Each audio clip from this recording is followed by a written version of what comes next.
Le millionnaire oblige la gardienne à se faire passer pour sa fiancée, mais elle lui impose une condition audacieuse. Il croyait que l'amour était une distraction, que tout dans la vie se réglait par des contrats, le pouvoir et le silence. Mais lorsqu'il demanda à la gardienne de sa mère de se faire passer pour sa fiancée, il n'imaginait pas qu'elle poserait une condition, la vérité. À partir de ce jour, son monde, parfait, froid et calculé, commença à s'effondrer. Et le plus dangereux fut qu'il ne voulut pas l'arrêter. Désolé d'interrompre votre histoire, mais si vous aimez ce genre de contenu, n'oubliez pas de vous abonner.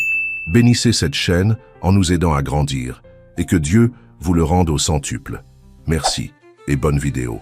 Le soleil couchant filtrait à travers les immenses baies vitrées du penthouse, le plus exclusif de Neuilly-sur-Seine, teintant d'or les murs de marbre travertin qui décoraient la résidence de Sebastián Vázquez Mendoza. Du 42e étage, la vue sur Paris s'étendait comme un manteau infini de lumière qui commençait à scintiller, mais cet après-midi-là, même la majesté du panorama ne pouvait calmer la tempête qui se préparait à l'intérieur de ce luxueux foyer. Dans la chambre principale, décorée de tapisseries authentiques d'Aubusson et de meubles en bois de chêne, gisait sur un lit king-size Doña Esperanza Mendoza de Vázquez. À 78 ans, cette femme qui, dans sa jeunesse, avait été la reine incontestée des salons de la haute société parisienne, luttait désormais contre un cancer qui la consumait jour après jour.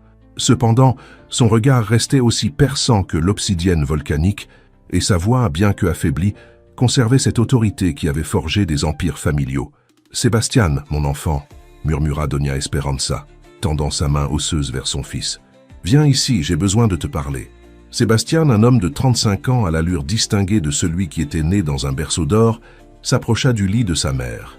Son costume Armani impeccablement repassé et ses chaussures italiennes étincelantes contrastaient avec la fragilité du moment.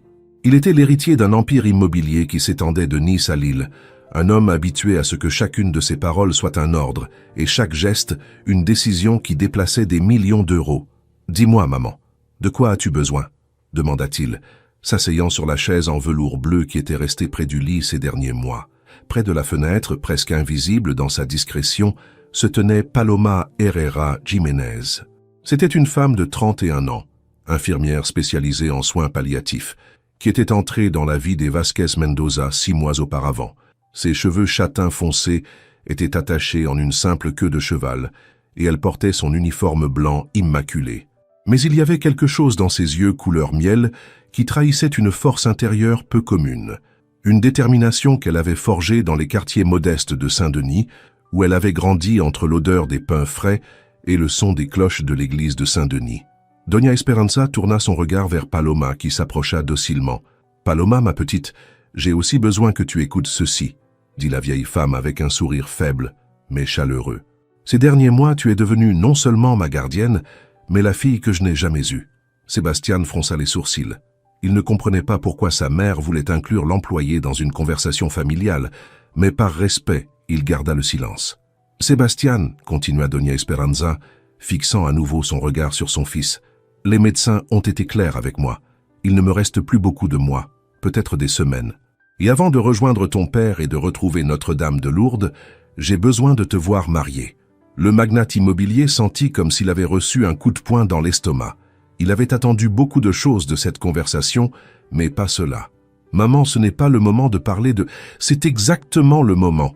interrompit Doña Esperanza avec le peu de force qu'il lui restait. « Tu as 35 ans, Sebastián. Tu as dédié toute ta vie à construire l'empire que ton père a commencé. Mais à quoi sert tout cet argent si tu n'as personne avec qui le partager?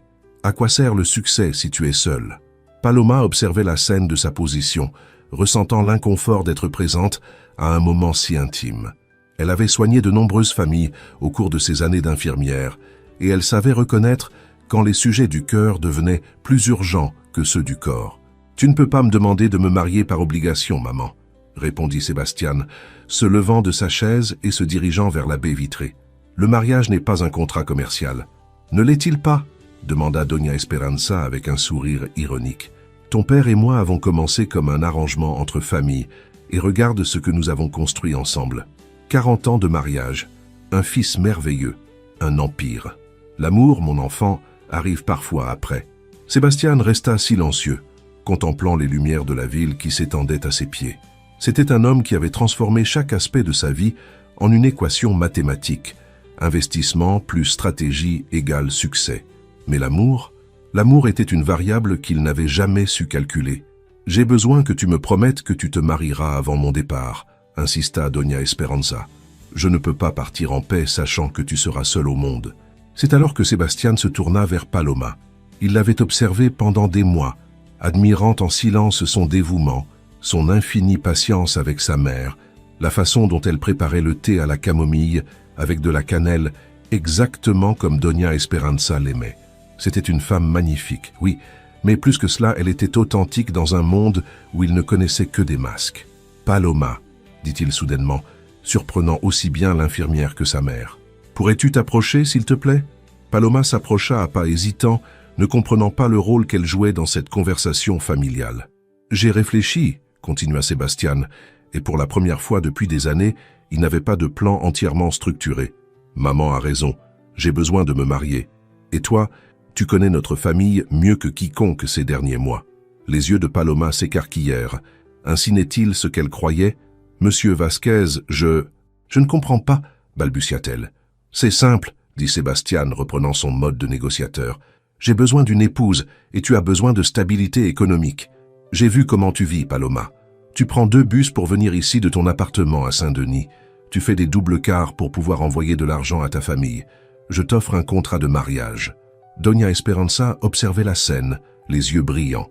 Ce n'était pas exactement ce qu'elle avait imaginé, mais il y avait quelque chose dans la façon dont son fils regardait Paloma, qui lui donnait de l'espoir. « Un contrat de mariage ?» répéta Paloma, sentant le sol bouger sous ses pieds. « Exactement. Tu te marierais avec moi, bien sûr, uniquement sur papier initialement. Tu aurais une maison, une sécurité financière, et ma mère serait tranquille. En échange, tu continuerais à la soigner jusqu'à la fin. Et après, nous aurions un divorce à l'amiable. Tout très professionnel, tout très clair. » Paloma regarda Doña Esperanza, qui lui adressa un sourire complice. Puis elle regarda Sébastien, cet homme qu'elle avait observé de loin pendant des mois, admirant secrètement son intelligence, son dévouement au travail, et oui, aussi son attrait physique. Mais elle avait toujours été consciente de l'abîme social qui les séparait. « J'ai besoin de temps pour y réfléchir, » murmura-t-elle. « Il n'y a pas de temps, » répondit Sébastien. « J'ai besoin d'une réponse maintenant. Ma mère a besoin de cette tranquillité. » C'est alors que Paloma fit quelque chose qui surprit tout le monde, y compris elle-même. Elle se redressa et tira ses épaules, et avec cette force qu'elle avait héritée de sa grand-mère bretonne, elle parla d'une voix ferme. « J'accepte, mais à une condition. » Sébastien arqua un sourcil. Personne ne lui imposait de conditions. Personne. Quelle condition? Si nous faisons cela, si nous allons faire semblant d'être mari et femme, alors j'ai besoin que tu sois complètement honnête avec moi en tout. Pas de mensonges, pas de demi-vérité. Si tu me poses une question, tu me réponds la vérité, même si ça fait mal. Si je te pose une question, j'attends une honnêteté totale. C'est une condition inhabituelle, répondit Sébastien, intrigué malgré lui. C'est la seule façon pour que cela fonctionne, insista Paloma. J'ai vu beaucoup de familles se détruire à cause des mensonges, monsieur Vasquez. Si nous allons faire ce théâtre, faisons-le au moins avec respect mutuel. Doña Esperanza sourit depuis son lit. Cette jeune femme avait plus de caractère que son fils ne l'avait calculé. Sébastien tendit sa main vers Paloma. « Marché conclu, » dit-il, convaincu qu'il pourrait gérer cette condition comme il gérait tout le reste dans sa vie. Lorsque leurs mains se touchèrent pour sceller l'accord, tous deux ressentirent une décharge électrique qu'aucun des deux n'avait anticipée. Sébastien retira rapidement sa main, déconcerté par la réaction de son corps. « Parfait, » murmura Doña Esperanza depuis son lit. « Maintenant, je pourrais vraiment reposer en paix. » Mais tandis que les premières étoiles apparaissaient dans le ciel parisien, aucun des trois n'imaginait que cet accord apparemment simple serait le catalyseur d'une tempête émotionnelle qui changerait leur vie pour toujours. Sébastien croyait avoir tout sous contrôle, comme toujours. Paloma pensait que c'était juste un contrat temporaire qui lui apporterait la stabilité. Aucun d'eux ne savait que le cœur a ses propres règles et que l'amour véritable ne peut être ni contracté, ni négocié, ni contrôlé. La première fissure dans l'empire émotionnel de Sébastien Vasquez Mendoza venait d'apparaître, et elle portait le nom de Paloma Herrera Jiménez. La résidence des Vasquez à Neuilly-sur-Seine s'élevait comme une forteresse de verre et de béton parmi les platanes centenaires du quartier exclusif.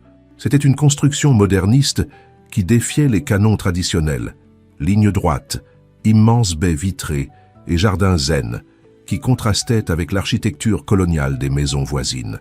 Sébastien avait personnellement conçu chaque espace, cherchant à ce que la maison reflète sa personnalité, organisée, contrôlée, parfaite. C'était un vendredi matin lorsque Paloma franchit le seuil de marbre de Carrare, portant une simple valise en tissu bleu marine et un sac à dos contenant ses quelques affaires. Ses baskets blanches résonnèrent sur le sol en travertin, un son qui contrastait avec le silence quasi religieux qui régnait dans la maison. « Bienvenue dans ton nouveau foyer temporaire », dit Sébastien, apparaissant depuis le bureau principal, vêtu d'un impeccable costume gris Oxford, bien qu'il fût à peine 8 heures du matin. Paloma observa les hauts plafonds ornés de poutres en bois de châtaignier, les sculptures de bronze qui décoraient les coins et les tableaux d'artistes français contemporains qui pendaient aux murs couleur crème. « C'est impressionnant », murmura-t-elle, sentant que ses mots se perdaient dans l'immensité de l'espace. « L'aile des invités se trouve au 2e étage », continua Sébastien, commençant à marcher vers l'escalier de marbre. « J'ai préparé une liste d'horaires et d'activités que nous devons suivre pour que cette farce soit convaincante. » En montant les escaliers, Paloma remarqua les photographies de famille encadrées en argent. Sébastien enfant aux côtés de ses parents à Saint-Tropez, diplômé de l'université, coupant des rubans lors d'inauguration d'immeubles. Dans toutes les images, son sourire semblait calculé, parfait mais froid. « Ce sera ta chambre », annonça Sébastien, ouvrant une porte en bois de noyer. La suite d'invités était plus grande que tout l'appartement où Paloma avait vécu à Saint-Denis.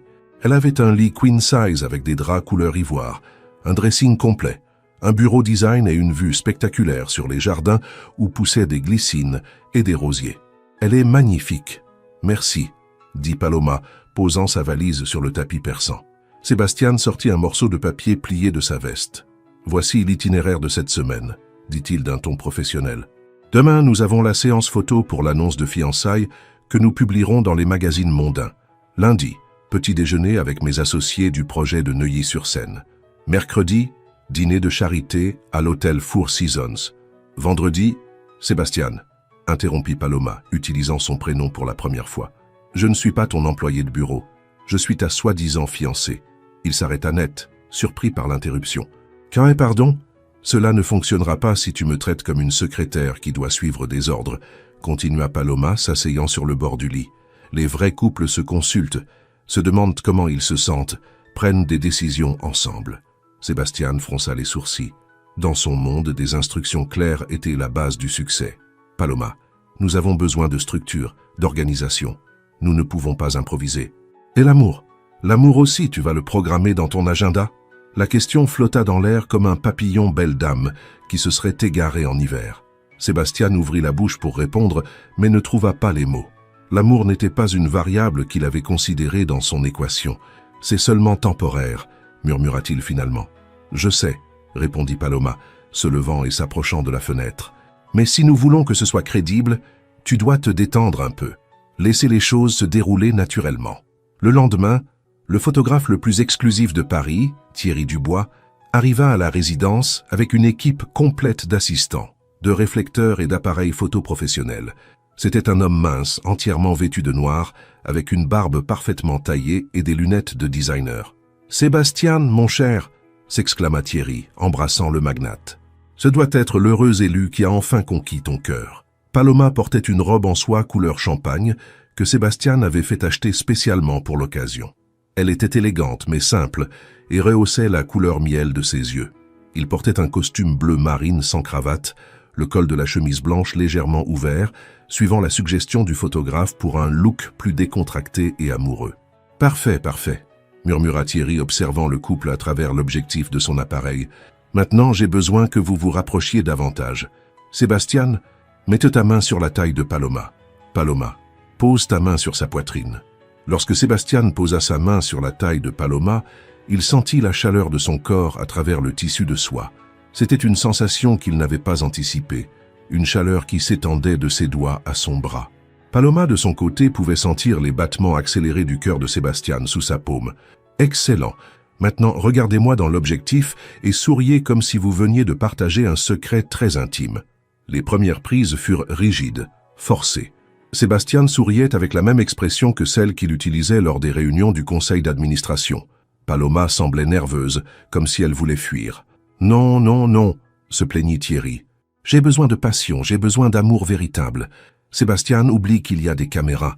Paloma oublie que c'est du travail. Soyez juste vous-même. »« Détends-toi » murmura Paloma à l'oreille de Sébastien. « Imagine que nous sommes un vrai couple amoureux. »« Je ne sais pas comment faire ça, » admit-il à voix basse. « Alors laisse-moi t'aider, » répondit-elle, et sans prévenir, elle caressa doucement sa joue. Le contact fut comme une décharge électrique. Sébastien ferma les yeux involontairement, ressentant une paix qu'il ne se souvenait pas avoir jamais expérimentée. Quand il les ouvrit, il trouva les yeux de Paloma, qui l'observait avec une tendresse authentique qui le désarma complètement. « Voilà, c'est exactement ce qu'il me fallait », s'écria Thierry, déclenchant son appareil photo sans s'arrêter. Pendant les minutes suivantes, quelque chose de magique se produisit. Les poses devinrent naturelles, les sourires authentiques. Sébastien se découvrit en train de jouer avec une mèche des cheveux de Paloma. Elle riait sincèrement quand il lui murmurait des commentaires amusants sur le photographe. Leurs mains s'entrelacèrent sans qu'aucun d'eux ne s'en rende compte consciemment. À un moment donné, Thierry leur demanda une pause plus intime, front contre front, se regardant dans les yeux, les mains entrelacées. « Maintenant, Sébastien, comme si tu allais l'embrasser, mais ne le fais pas. Approche-toi juste jusqu'à ce que vos lèvres se touchent à mon presque. » Sébastien s'approcha lentement de Paloma. Il pouvait sentir sa respiration chaude, sentir son parfum subtil de gardénia. Ses yeux brillaient comme du miel liquide sous les projecteurs. Pendant un instant, il oublia qu'il y avait des caméras, qu'il y avait un photographe, que tout cela était un mensonge. Leurs lèvres étaient sur le point de se toucher. Le monde s'arrêta. Paloma ferma les yeux, attendant le contact. Sébastien ressentit une impulsion puissante, un désir qu'il n'avait ni calculé ni programmé. Mais alors, comme s'il se réveillait d'une transe, il recula brusquement. « Je pense que nous avons assez de photos », dit-il d'une voix rauque, s'éloignant de Paloma. Elle ouvrit les yeux confuse et un peu blessée par le rejet, mais au lieu de montrer de la douleur, elle sourit avec un mélange de compréhension et d'amusement. « Tout va bien ?»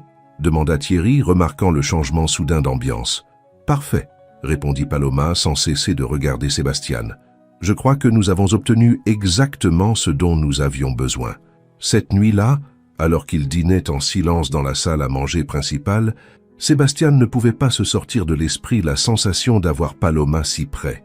Pour la première fois de sa vie, quelqu'un avait réussi à lui faire perdre le contrôle, même si ce n'était que pour quelques secondes. Et cela l'effrayait plus que toute crise financière qu'il aurait pu affronter. Le restaurant Arpège était le cadre parfait pour un dîner d'affaires qui définirait l'avenir du projet immobilier le plus ambitieux de Sébastien. Un complexe de tours résidentielles de luxe à la Défense qui changerait l'horizon de la ville.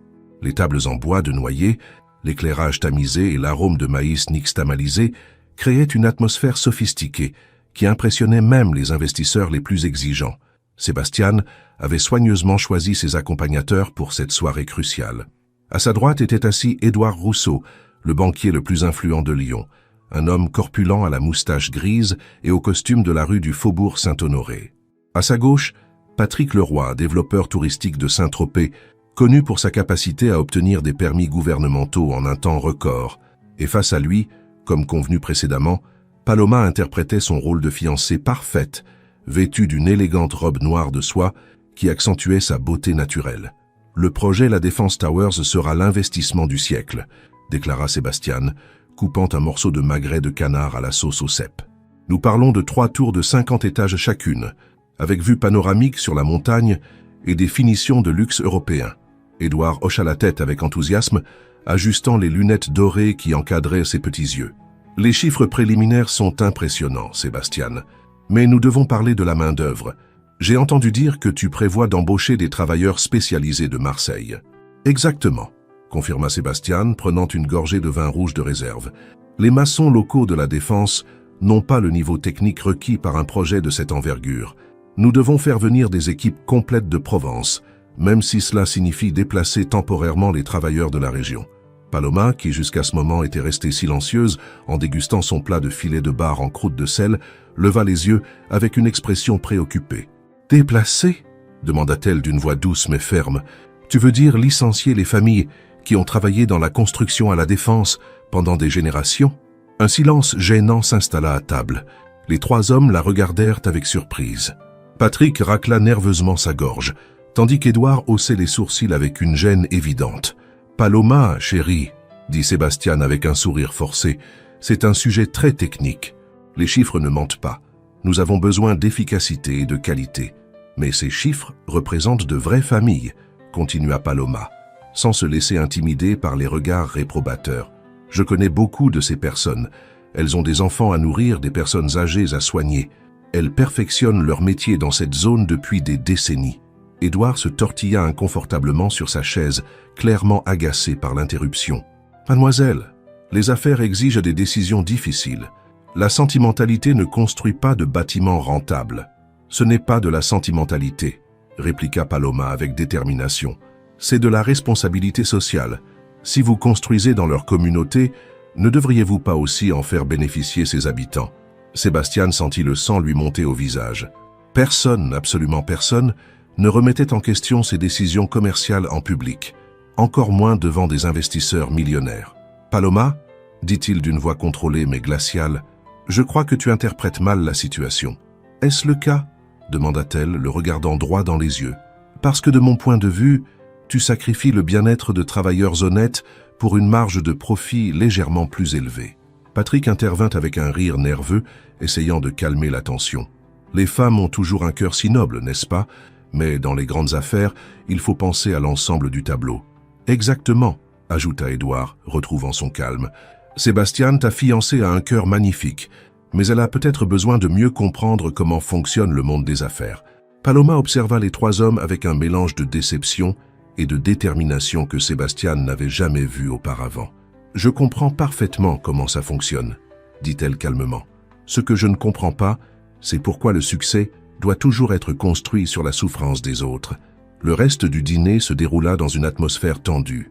Les hommes changèrent de sujet, parlant d'investissements boursiers et de projets à Saint-Tropez, tandis que Paloma restait silencieuse, mangeant élégamment, mais avec une expression distante qui ne passa pas inaperçue pour Sébastien. Pendant le trajet de retour en Mercedes-Benz, le silence était assourdissant. Les lumières des Champs-Élysées se reflétèrent sur les vitres teintées, tandis que Sébastien conduisait, mâchoire serrée et jointure blanche sur le volant. « On peut savoir ce que diable c'était ?» explosa-t-il finalement lorsqu'ils arrivèrent au garage souterrain de la résidence. « Tu as une idée de ce que tu viens de faire ?» Paloma sortit de la voiture et lui fit face sans reculer d'un centimètre. « J'ai dit la vérité, c'était notre condition, tu te souviens? Une honnêteté totale. »« Pas quand tu ruines une négociation de 20 millions d'euros !» cria Sébastien, claquant la portière de la voiture. « Édouard Rousseau est le banquier le plus important du nord du pays. Patrick peut ouvrir des portes qui sont restées fermées pendant des années. Et cela justifie de détruire la vie de centaines de familles. Ce ne sont que des travailleurs. Ils trouveront d'autres emplois. » Les mots sortirent de sa bouche avant qu'il ne puisse les arrêter, et au moment où il les prononça, il sut qu'il avait dépassé les bornes.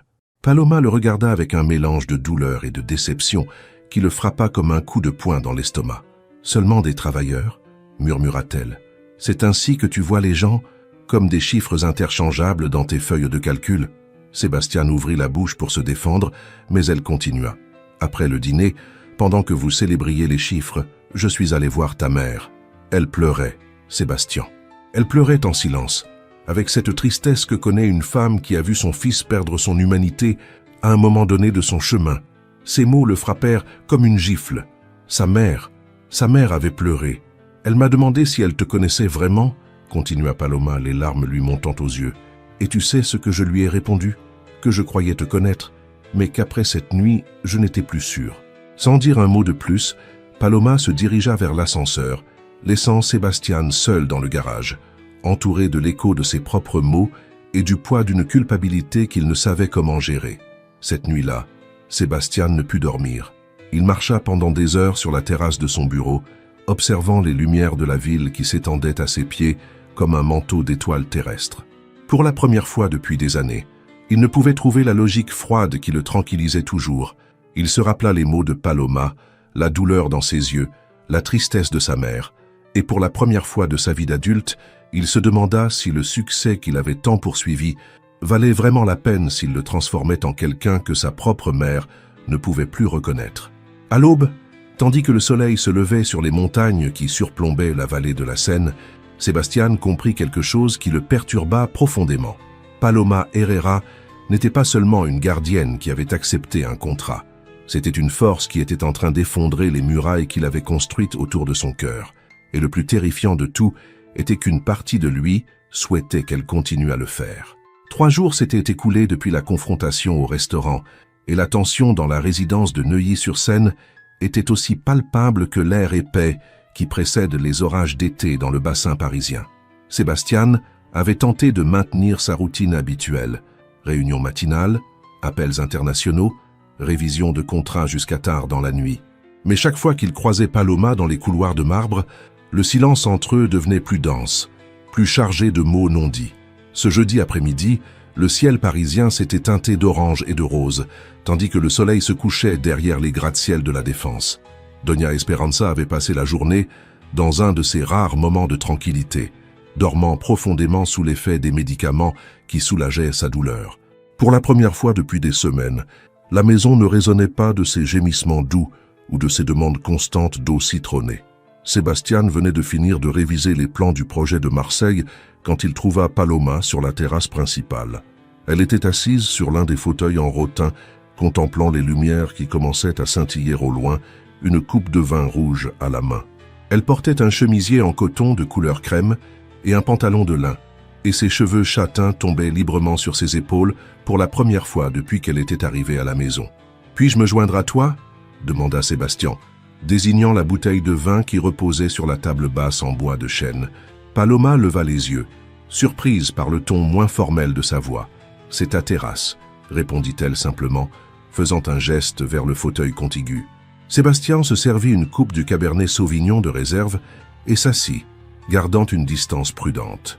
Le silence s'étendit entre eux comme une couverture invisible, interrompu uniquement par le bruit lointain de la circulation sur les Champs-Élysées et le chant nocturne des grillons qui habitaient les jardins de platanes. « Paloma » commença-t-il finalement, faisant tourner la coupe entre ses mains. « À propos de ce qui s'est passé au restaurant, tu n'as pas à t'excuser, l'interrompit-elle doucement.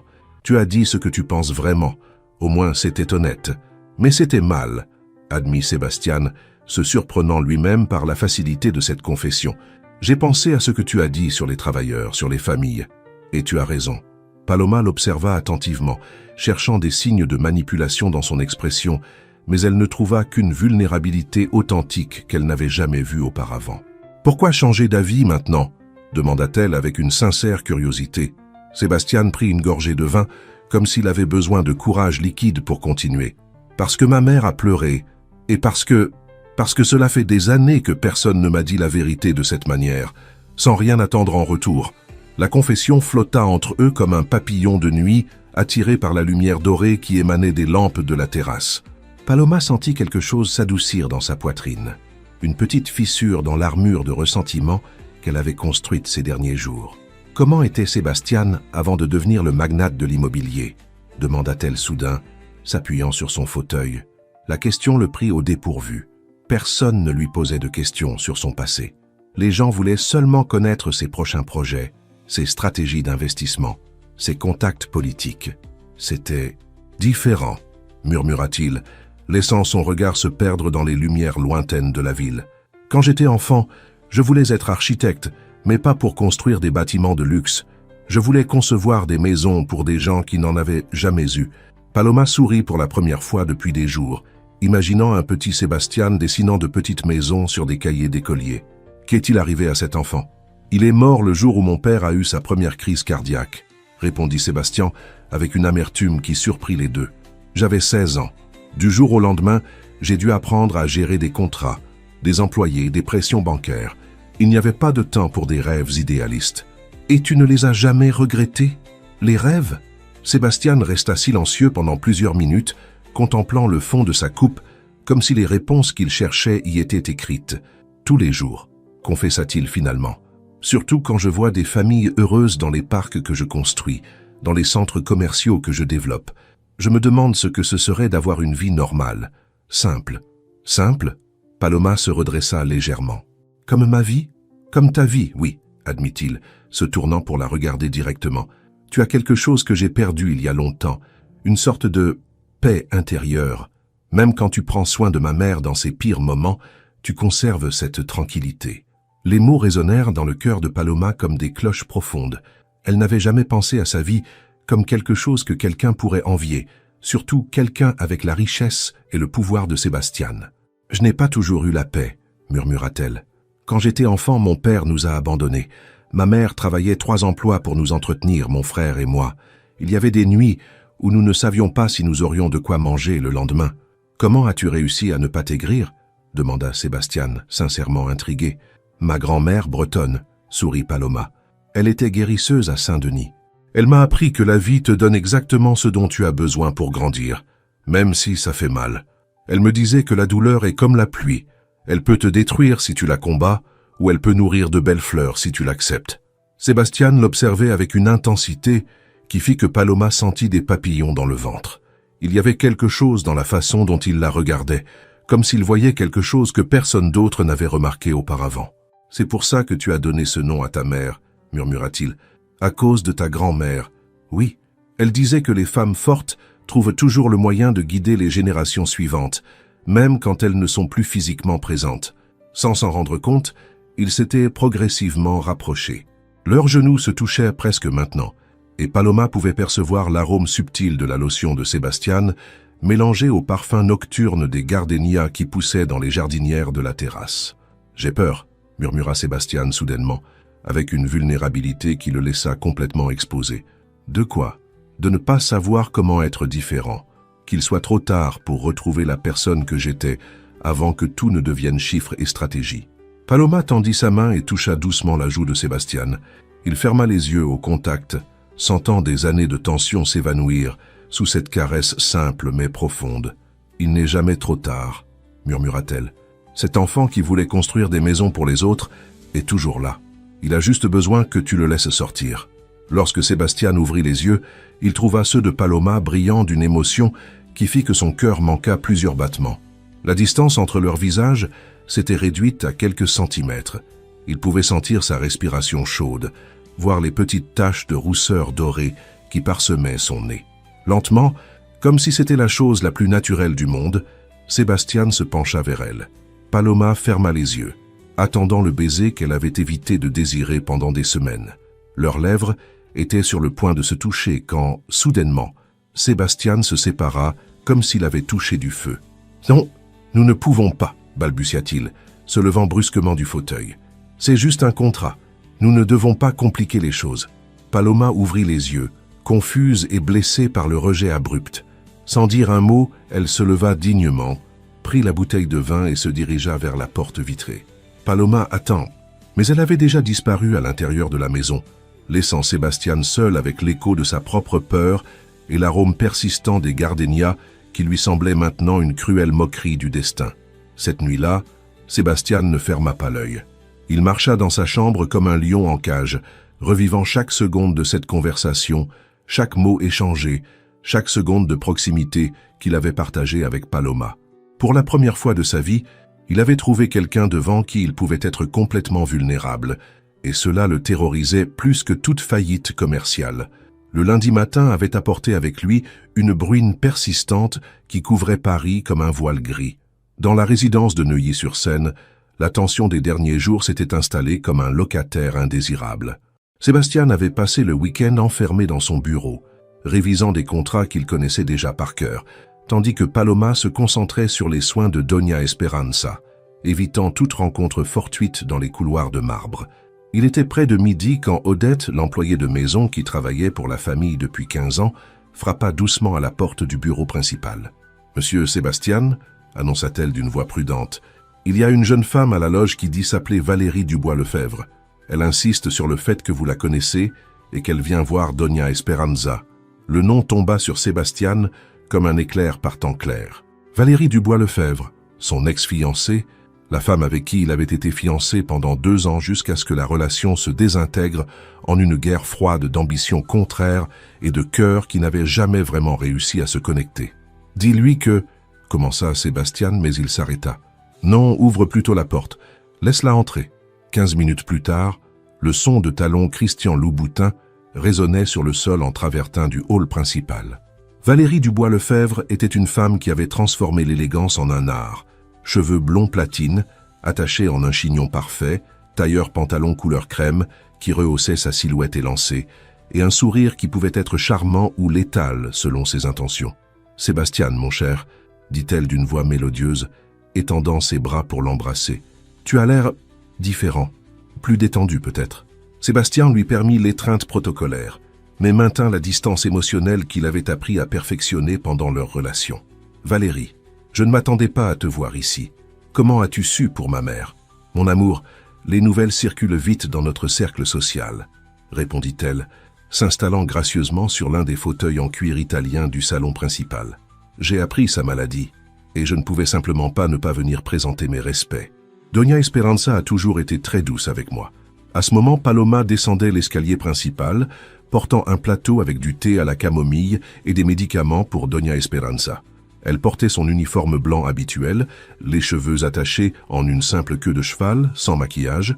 En voyant l'élégante visiteuse, elle s'arrêta net. Les yeux de Valérie se posèrent immédiatement sur Paloma avec la précision d'un faucon qui avait détecté sa proie. « Et qui est cette jeune femme ?» demanda-t-elle avec un sourire qui n'atteignait pas ses yeux. « Paloma Herrera », répondit Sébastien d'une voix contrôlée. « C'est la gardienne de ma mère. »« Gardienne ?» Valérie pencha la tête avec une curiosité féline. « Quelle coïncidence! J'ai entendu des rumeurs très intéressantes sur une nouvelle relation dans ta vie, Sébastien. » Paloma sentit le sang se glacer dans ses veines. Il y avait quelque chose dans la façon dont cette femme l'observait qui la faisait se sentir comme un insecte sous un microscope. « Paloma, » dit Sébastien, remarquant le malaise, « pourrais-tu apporter le thé à ma mère? Valérie et moi avons quelques affaires à discuter. » Avec une digne inclinaison de tête, Paloma continua son chemin vers le deuxième étage, mais elle ne put s'empêcher d'entendre le rire cristallin de Valérie résonner dans le salon. « Sébastien, ne sois pas timide avec moi, » disait Valérie quand Paloma avait déjà disparu. « J'ai vu les photos dans les magazines mondains. Très convaincantes d'ailleurs, bien que je doive admettre que ton choix m'a surprise. »« Mon choix ?» demanda Sébastien, sentant qu'il s'aventurait en terrain dangereux. « Une gardienne, mon cher, si ordinaire, si différente des femmes avec lesquelles tu te lies habituellement. Ça m'a fait penser, qu'est-ce de l'amour véritable ou est-ce quelque chose de plus pratique ?» Sébastien se redressa dans son fauteuil, adoptant la posture défensive qu'il avait perfectionnée lors des réunions d'affaires les plus difficiles. « Je ne comprends pas ce que tu insinues, Valérie. »« Oh, je n'insinue rien, » répondit-elle avec une fausse innocence, croisant élégamment les jambes. « J'observe simplement. Une jeune femme sans ressources, qui se retrouve soudainement fiancée à l'un des hommes les plus riches du pays. C'est une histoire assez pratique, tu ne trouves pas? »« Paloma n'est pas comme ça, » répondit Sébastien, mais même en prononçant ces mots, il sentit qu'une graine de doute se plantait dans son esprit. « Bien sûr que non, » sourit Valérie. « Je suis sûr que c'est une fille charmante, mais Sébastien, toi et moi, nous nous connaissons depuis des années. Nous savons comment le monde fonctionne. Les gens peuvent être très convaincants quand ils ont quelque chose à gagner. » Pendant l'heure suivante, Valérie déploya son arsenal complet de manipulations subtiles. Avec des commentaires apparemment innocents, elle tissa une toile de doute sur les véritables intentions de Paloma. N'était-ce pas une trop grande coïncidence que juste au moment où Doña Esperanza demandait à son fils de se marier, une femme apparaisse, prête à accepter un arrangement? N'était-il pas suspect que quelqu'un d'aussi humble ait accepté si facilement de vivre dans le luxe? Lorsque Valérie prit finalement congé avec la promesse de leur rendre visite bientôt, Sébastien resta dans le salon avec un tourbillon de pensées contradictoires. Les mots de son ex-fiancé avaient fait écho à ses propres peurs les plus profondes, celles qu'il avait gardées enfouies sous des couches de rationalisation. Paloma descendit les escaliers 1 heure plus tard, quand la nuit était déjà tombée. Elle trouva Sébastien dans le même fauteuil, contemplant un verre de whisky qu'il n'avait pas touché. « Ta mère se repose », informa-t-elle d'une voix neutre. « Les médicaments font effet. »« Merci », murmura Sébastien sans lever les yeux. Paloma resta debout devant lui, étudiant son expression avec la même attention qu'elle accordait à l'évaluation de l'état de ses patients. « Qui était cette femme ?» demanda-t-elle finalement. « Valérie Dubois-Lefebvre, mon ex-fiancée. »« Je vois. Et que voulait-elle » Sébastien leva les yeux, croisant le regard couleur miel de Paloma. Pendant un instant, il se perdit en eux, se souvenant de la nuit sur la terrasse, de la vulnérabilité qu'il avait partagée, de la proximité qu'il avait ressentie. « Car est-ce venu voir ma mère ?» répondit-il évasivement. Paloma l'observa pendant plusieurs secondes en silence. Elle avait appris à lire les expressions faciales pendant ses années d'infirmière et elle pouvait détecter les mensonges, la douleur et la peur avec la précision d'un radar émotionnel. « Qu'est-ce qu'elle t'a dit à mon sujet ?» demanda-t-elle directement. « Paloma, ne me mens pas, Sébastien. On voit à ton visage qu'elle a semé le doute dans ton esprit. Alors dis-moi, qu'est-ce qu'elle t'a dit ?» Le défi direct le prit au dépourvu. Sébastien se leva du fauteuil, marcha vers la baie vitrée et contempla les lumières nocturnes de la ville. Il a suggéré que peut-être tu as des motivations qui ne sont pas entièrement honnêtes, admit-il sans se retourner. Je vois, répondit Paloma d'une voix calme. Et toi, qu'est-ce que tu en penses? Je ne sais pas quoi penser, confessa Sébastien se retournant finalement pour lui faire face. Tout cela a été si rapide, si inattendu. Paloma hocha lentement la tête, comme si elle avait attendu ce moment depuis le jour où elle avait accepté le contrat. « D'accord, Sébastien, je vais te faciliter la tâche, » dit-elle avec un calme qui le déconcerta. « Soit tu me fais confiance, soit tu ne me fais pas confiance. Si tu ne peux pas croire que mes intentions sont honnêtes, alors cet arrangement se termine ici. »« Paloma, ce n'est pas si simple. »« Si, ça l'est, » l'interrompit-elle. « Très simple, parce que je ne vais pas vivre sous l'ombre de soupçons constants. Je ne vais prouver à personne, pas même à toi, que je ne suis pas une profiteuse. » Sébastien sentit quelque chose s'apparentant à la panique monter dans sa gorge. La possibilité que Paloma parte, que sa présence disparaisse de la maison, de sa vie, le frappa avec une force qu'il n'avait pas anticipée. « Attends, tu n'as pas à partir, » balbutia-t-il. « Non ?» Paloma s'approcha de lui. « Alors dis-moi, Sébastien, ici, maintenant, tu me fais confiance ou pas ?» Il ouvrit la bouche pour répondre, mais les mots ne sortirent pas. Dans son esprit, des années de méfiance apprise luttaient contre l'intuition du cœur, qui lui criait que Paloma était différente, réelle, honnête. « J'ai besoin de temps pour réfléchir, » murmura-t-il finalement. Paloma le regarda avec un mélange de déception et de compassion qui le brisa. « C'est ta réponse alors, » dit-elle doucement. « Quand tu seras prêt à faire confiance sans condition, tu sauras où me trouver. » Elle se dirigea vers les escaliers, laissant Sébastien seul avec l'écho de ses propres doutes et la terrible reconnaissance que, pour la première fois de sa vie, il avait peur de perdre quelqu'un. Une peur qu'il ne savait comment exprimer sans se sentir complètement vulnérable. L'aube du mercredi arriva accompagnée d'un appel glaçant. Le téléphone du bureau de Sébastien sonna avec insistance à 4 heures du matin, l'arrachant à un sommeil agité, peuplé de conversations inachevées et de regards couleur miel qui le poursuivaient. « Monsieur Vasquez ?» La voix du docteur Leclerc, l'oncologue de Doña Esperanza, était grave à l'autre bout de la ligne. « Vous devez venir à l'hôpital américain de Paris immédiatement. Votre mère a fait une crise respiratoire. La situation est délicate. » En moins de 30 minutes, Sébastien et Paloma traversaient les rues vides de l'aube parisienne dans la Mercedes, le silence entre eux chargé de la tension accumulée depuis la visite de Valérie. Les feux rouges des sémaphoros se reflétaient sur le pare-brise comme des gouttes de sang, tandis que la ville dormait, étrangère au drame qui se déroulait dans cette course contre le temps. En arrivant à l'hôpital, les couloirs de marbre blanc résonnaient de leurs pas pressés. L'odeur de désinfectant se mêlait à la peur qui flottait dans l'air comme une brume invisible. Doña Esperanza avait été admise à l'unité de soins intensifs, connectée à un ventilateur qui respirait pour elle avec un rythme mécanique et douloureux. L'infection pulmonaire, c'est compliqué, expliqua le docteur Leclerc, un homme âgé à la barbe grise et aux yeux compatissants.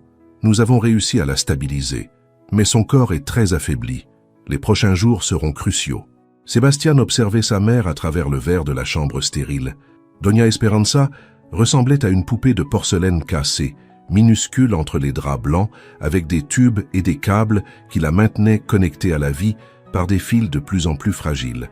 Ses lèvres, qui auparavant prononçaient des ordres avec une autorité impériale, bougeaient à peine dans des murmures incompréhensibles. « Vous pouvez entrer un par un », informa l'infirmière de service. « Juste pour quelques minutes à chaque fois. » Paloma regarda Sébastien avec une compréhension professionnelle. « Vas-y toi d'abord », lui dit-elle doucement. « Elle a besoin d'entendre ta voix. » Sébastien entra dans la chambre à pas hésitants, comme s'il marchait sur des tessons de verre.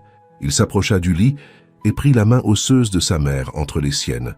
La peau de Doña Esperanza était froide comme du papier de soie, translucide sous les lumières fluorescentes. « Maman, murmura-t-il se penchant vers elle. « C'est moi, Sébastien, je suis là. » Les paupières de Doña Esperanza bougèrent légèrement, mais elle ne parvint pas à ouvrir les yeux. Sa respiration était laborieuse, chaque inhalation une bataille que son corps semblait perdre. « Ne me quitte pas encore », murmura Sébastien, sentant les larmes qu'il avait retenues pendant des années commencer à couler. « Je n'ai pas encore appris à vivre sans toi. » Après 20 minutes, Paloma entra silencieusement et posa une main douce sur l'épaule de Sébastien.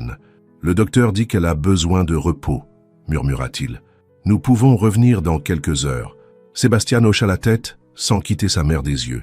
Il lui donna un baiser sur le front et quitta la chambre avec le poids du monde sur les épaules. L'hôpital avait une petite chapelle au 3e étage, un espace intime avec des bancs en bois de chêne et des vitraux qui filtraient la lumière matinale en couleur douce. Sébastien s'y était réfugié, non parfois religieuse, mais parce qu'il avait besoin d'un endroit où le bruit des moniteurs et les voix des médecins ne pouvaient l'atteindre. Il était assis sur le dernier banc, la tête entre les mains, lorsque Paloma le trouva 1 heure plus tard.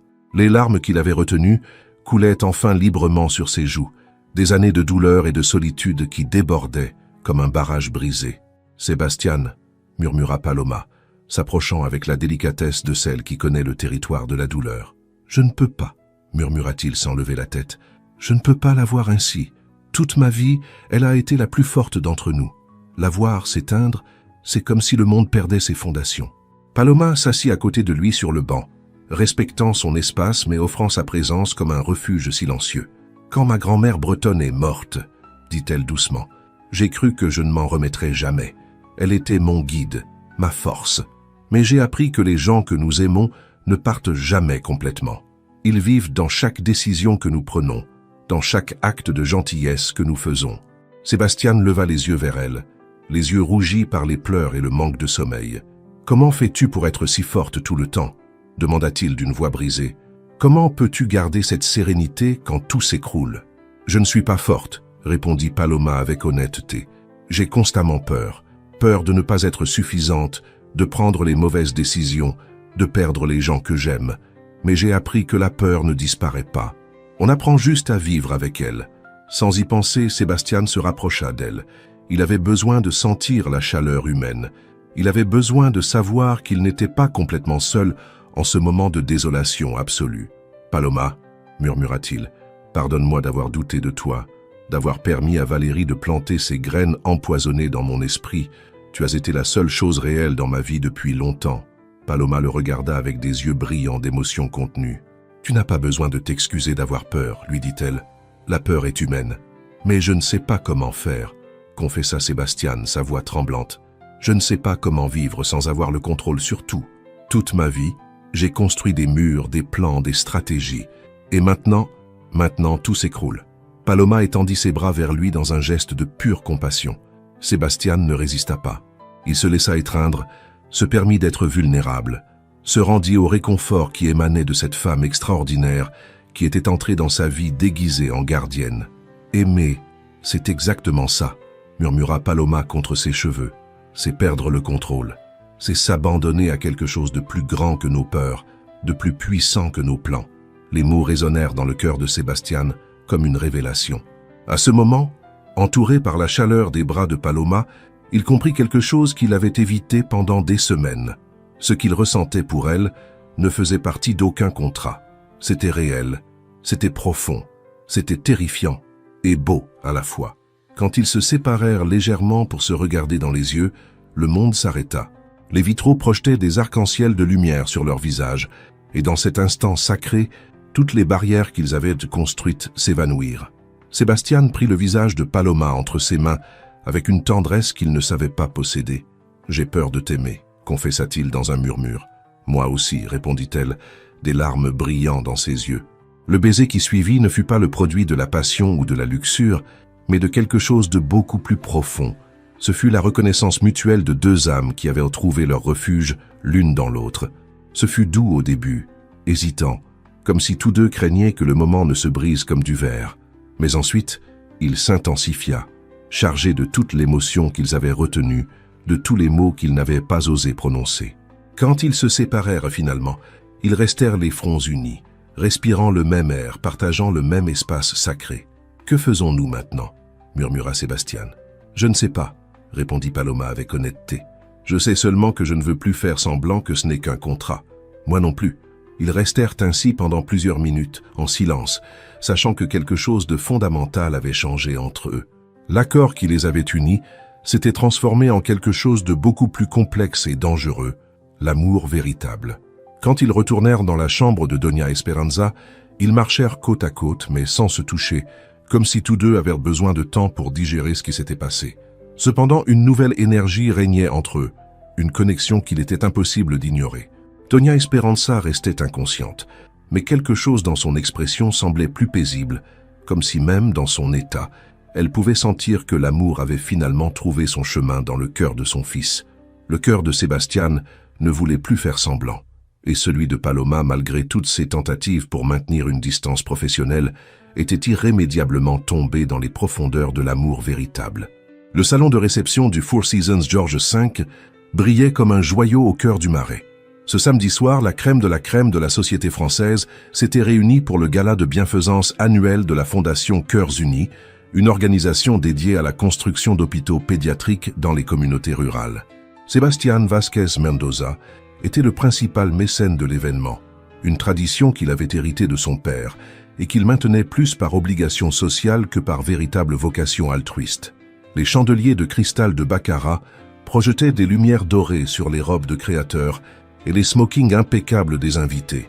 L'arôme d'orchidées blanches se mêlait à des parfums français coûteux, tandis que les serveurs servaient du champagne Dom Pérignon dans des coupes de cristal qui tintinabulaient comme des clochettes d'argent. Paloma avait initialement hésité à y assister. Après les événements à l'hôpital et le baiser qui avait tout changé entre eux, elle se sentait comme si elle marchait sur des sables mouvants émotionnels. Mais Sebastián avait insisté, expliquant que son absence soulèverait des soupçons parmi la haute société qui les observait à la loupe. Juste quelques heures, lui avait-il promis cet après-midi-là, alors qu'elle essayait la robe de soie bleu nuit qu'il avait fait faire spécialement pour l'occasion. Nous apparaissons, nous sourions pour les photos et nous partons tôt. Maintenant, alors qu'il marchait entre les tables décorées de centres de tables de roses blanches et de bougies parfumées, Paloma se sentait comme une actrice jouant un rôle qu'elle ne voulait plus représenter. Les regards curieux de la haute société la suivaient comme des projecteurs, évaluant chaque détail de son apparence, chaque geste, chaque mot. Sebastián, mon cher, s'approcha une femme âgée vêtue de Chanel, avec des diamants qui brillaient comme des étoiles à son cou. « Tu ne vas pas nous présenter officiellement ta fiancée ?»« Bien sûr, Madame de Montaigne », répondit Sebastián avec le sourire diplomatique qu'il avait perfectionné au cours d'années d'événements sociaux. « Je vous présente Paloma Herrera, ma fiancée. Paloma, Madame de Montaigne, est l'une des principales bienfaitrices de la Fondation. » Paloma tendit sa main avec élégance, mais elle sentit que la femme l'évaluait comme si elle était une œuvre d'art dont l'authenticité était en doute. « Enchantée de vous rencontrer, ma chère, » dit Madame de Montaigne avec un sourire qui n'atteignait pas ses yeux. Sebastián a très bien gardé le secret de sa romance. Personne ne savait rien jusqu'à ce que ces si belles photos apparaissent dans les magazines.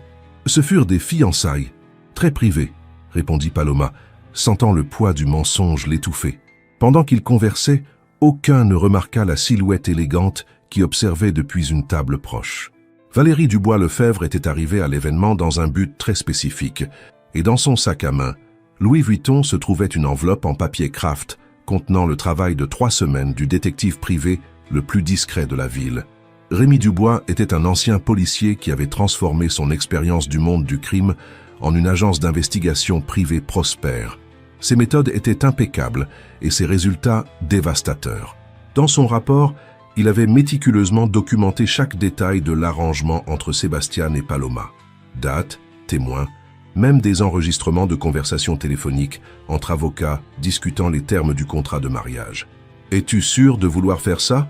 lui avait demandé Rémi cet après-midi-là, en lui remettant l'enveloppe sur le parking du Forum des Halles. « Une fois que ce sera public, il n'y aura pas de retour en arrière. »« Absolument sûr, » avait répondu Valérie avec un sourire glaçant. « Sebastián doit apprendre qu'on ne peut pas construire des châteaux sur des mensonges. » À 9 heures du soir, lorsque le maître de cérémonie monta sur le podium pour remercier les sponsors, Valérie se leva de sa table avec la grâce d'une panthère qui se prépare à l'attaque. « Excusez l'interruption, » dit-elle, marchant vers le microphone à pas assurés. « Je crois que tout le monde mérite de connaître la vérité sur l'un de nos principaux bienfaiteurs. Un murmure de curiosité parcourut le salon. Sébastien sentit le sang lui glacer dans les veines en reconnaissant la voix de Valérie. Paloma le regarda avec des yeux remplis de terreur, pressentant la catastrophe qui approchait. Comme beaucoup le savent, Sébastien Vasquez a récemment affiché sa nouvelle fiancée, continua Valérie, avec un sourire venimeux. Une histoire d'amour très romantique, selon les magazines. Mais je crains que la réalité ne soit beaucoup moins poétique. Elle sortit les documents de l'enveloppe et les brandit pour que tous puissent les voir. J'ai ici la preuve que les soi-disant fiançailles entre Sébastien Vasquez et Paloma Herrera ne sont rien d'autre qu'un contrat commercial. Elle a été engagée pour simuler être sa fiancée, vraisemblablement pour rassurer sa mère mourante. Le silence qui suivit fut assourdissant. 500 pères dieux se tournèrent vers Sébastien et Paloma, avec un mélange de choc, de curiosité morbide et de délectation du scandale. Les flashs des appareils photos commencèrent à crépiter comme des mitrailleuses de lumière. « Voici les copies du contrat », continua Valérie, distribuant les documents aux reporters présents.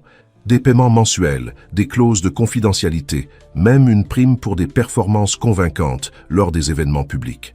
Paloma sentit le monde s'effondrer autour d'elle. Les regards de la haute société la transperçaient comme des poignards, remplis de mépris et de moquerie. Le murmure des voix se transforma en un rugissement d'indignation et de commérage. Elle pouvait entendre des bribes de conversation. Quelle honte! Une simple profiteuse. Comment a-t-elle osé nous tromper? Paloma, murmura Sébastien, essayant de s'approcher d'elle, mais elle recula comme s'il était de feu. Non, murmura-t-elle, les larmes coulant déjà sur ses joues. Ne me touche pas. Sans un mot de plus, Paloma s'enfuit du salon, ses talons résonnant sur le marbre comme des coups de marteau sur sa dignité brisée. Sébastien tenta de la suivre, mais la foule de reporters et de curieux le bloqua comme un mur humain. « Monsieur Vasquez, est-il vrai que vous avez engagé une actrice pour simuler une romance? Combien l'avez-vous payé pour cette tromperie? Était-ce tout pour l'héritage de votre mère ?» Sébastien parvint à se frayer un chemin à travers la foule, mais quand il atteignit le hall de l'hôtel, Paloma avait déjà disparu dans la nuit parisienne, engloutie par l'obscurité et le trafic du Marais. Cette même nuit, aux premières heures du dimanche, Sébastien retourna à la résidence de Neuilly-sur-Seine, l'âme brisée. La presse avait déjà publié la nouvelle sur ses portails numériques et les réseaux sociaux brûlaient de mèmes et de commentaires cruels sur le faux amour du millionnaire. Il trouva Doña Esperanza éveillée dans son lit, les yeux plus lucides qu'ils ne l'avaient été depuis des semaines. L'infirmière de garde lui avait tout raconté, et sa mère l'attendait avec une expression de profonde tristesse. « Maman », commença Sébastien, s'approchant du lit à pas hésitants. « Je suis tellement désolé. Je sais que ce n'est pas ce que tu voulais. »« Mon fils, » interrompit Doña Esperanza d'une voix faible mais ferme, « ne me demande pas pardon pour le mensonge que tu as dit au monde. Demande-le-moi pour le mensonge que tu t'es dit à toi-même. » Sébastien fronça les sourcils, ne comprenant pas. « Je ne comprends pas, maman. Tu es tombé amoureux d'elle, Sébastien. Et au lieu de le reconnaître, au lieu de te battre pour cet amour, tu as laissé la peur te transformer en lâche. C'est la vraie tragédie de cette nuit. » Les mots de sa mère lui arrivèrent comme des coups de poing à l'âme. C'était vrai. Il était tombé amoureux de Paloma au-delà de tout contrat, au-delà de tout arrangement. Mais quand il eut l'occasion de défendre cet amour, quand il aurait pu prendre le micro et crier au monde que peu importait comment tout avait commencé, parce que c'était devenu réel, il était resté paralysé. « Je l'ai perdu », murmura-t-il, se laissant tomber sur la chaise à côté du lit. « J'ai perdu la seule femme qui m'a vraiment vu telle que je suis et m'a aimé malgré tout. »« Tu ne l'as pas encore perdu », murmura Doña Esperanza, prenant sa main de ses doigts tremblants. « Mais tu dois décider ce qui est le plus important, ton orgueil ou ton cœur. » Sébastien resta silencieux, observant les lumières de la ville à travers la fenêtre. Quelque part dans cette immensité de béton et de lumière, Paloma souffrait de sa lâcheté. Et il comprit enfin que tout son empire, tout son argent, tout son pouvoir ne valait rien s'il n'avait pas la femme qui avait réussi à lui apprendre ce que signifiait aimer sans condition. Pour la première fois de sa vie, Sébastien Vasquez Mendoza se sentait complètement vaincu. Et la victoire qu'il devait conquérir ne se mesurerait pas en euros ni en contrats, mais en sa capacité à reconquérir le cœur de la femme qui avait été assez courageuse pour l'aimer quand il ne savait pas encore s'aimer lui-même. Les jours suivant le scandale passèrent comme une lente procession de fantômes.